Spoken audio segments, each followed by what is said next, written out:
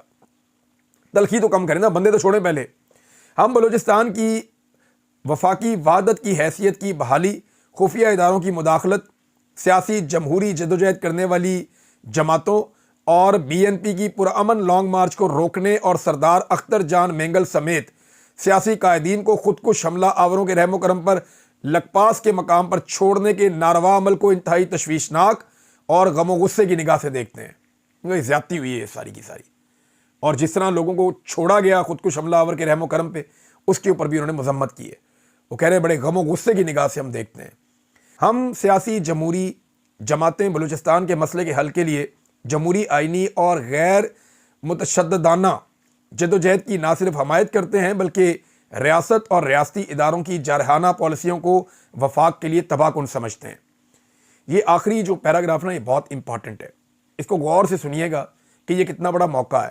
ہم بلوچستان کے مسئلے کے حل کے لیے منعقدہ حالیہ قومی سلامتی کمیٹی کے اجلاس کے فیصلوں، بالخصوص ہارڈ اسٹیٹ یعنی طاقت کے استعمال کو ملک میں مزید انتشار اور اضطراب کا باعث بننے کا ذریعہ سمجھتے ہیں۔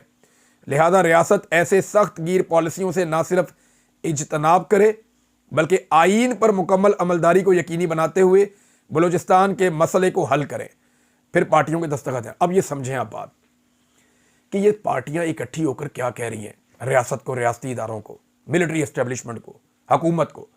وہ یہ کہہ رہے ہیں کہ آئین کے اوپر عمل درآمد کر لیں، بلوچستان کا مسئلہ حل کر لیں۔ اب یہ لوگ آئین کی بات کر رہے ہیں، جمہوریت کی بات کر رہے ہیں، انسانی حقوق کی بات کر رہے ہیں، اور ایک آئین کے دائرے کے اندر رہ کر بات کر رہے ہیں، اور اپنے احتجاج کے آئینی حق کو استعمال کرتے ہوئے بات کر رہے ہیں۔ اب یہ ان لوگوں کو انگیج کر کے آپ تنہا کر سکتے ہیں عسکریت پسندوں کو۔ وہ جو لوگ دہشت گردی کرتے ہیں، وہ جو لوگ قتل عام کرتے ہیں، ان کو اگر آپ موقع نہیں دینا چاہتے تو پھر آپ کو ان کو موقع دینا پڑے گا۔ دونوں میں سے ایک ہی چیز ہو سکتی ہے نا، یا تو آپ آئینی طریقے سے، جمہوری طریقے سے لوگوں کو ان کے حقوق دے دیں، نہیں تو پھر آپ جو لوگ ہتھیار اٹھا کر پہاڑوں پہ چڑھے ہوئے ہیں ان کو آپ تقویت دیتے ہیں کہ جناب آپ کا طریقہ ٹھیک ہے، ان کی تو ہم نے بات ماننی نہیں ہے۔ نہ ہم جمہوریت میں مانتے ہیں، نہ ہم آئین میں مانتے ہیں، نہ ہم احتجاج میں مانتے ہیں، نہ ہم بات چیت میں مانتے ہیں، نہ ہم مذاکرات میں مانتے ہیں، نہ ہم کسی قانون کے اندر مانتے ہیں۔ ہم ان چیزوں میں نہیں مانتے، آپ کا رستہ ٹھیک ہے، آپ نے بندوقیں اٹھائی ہوئی ہیں، آپ اٹیک جاری رکھیں۔ لوگوں کی ہمدردیاں پھر اس طرف چلی جاتی ہیں، امیدیں پھر اس طرف چلی جاتی ہیں۔ تو آسان طریقہ یہ ہے کہ لوگوں کی امیدوں کو سیاستدانوں کے ساتھ جوڑیں۔ جو لوگ جمہوریت اور آئین کی بات کرتے ہیں، لوگوں کی امیدوں کو یہاں جوڑیں، بجائے اس کے کہ جو پہاڑ پہ ہتھیار دے کر کھڑے ہیں آپ لوگوں کی امیدوں کو وہاں موڑ دیتے ہیں۔ ریاست کے پاس یہ ایک موقع ہے اور انہیں اس موقع سے فائدہ اٹھانا چاہیے۔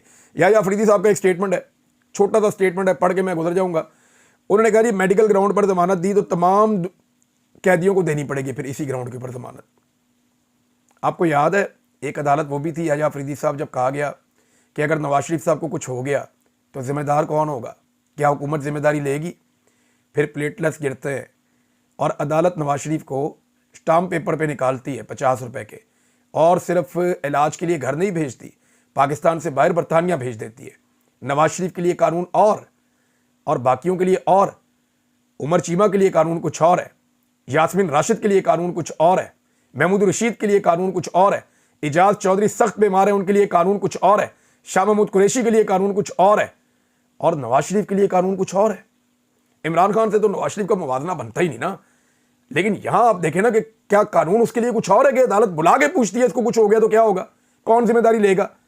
پاکستان سے باہر بھیج دیا علاج کرنے کے لیے، اور یہاں پہ ریلیف دینے کے لیے تیار نہیں ہے۔ اندازہ کریں آپ۔ اب تک کے لیے اتنے، اپنا خیال رکھیے گا، اپنے اس چینل کا بھی۔ اللہ حافظ۔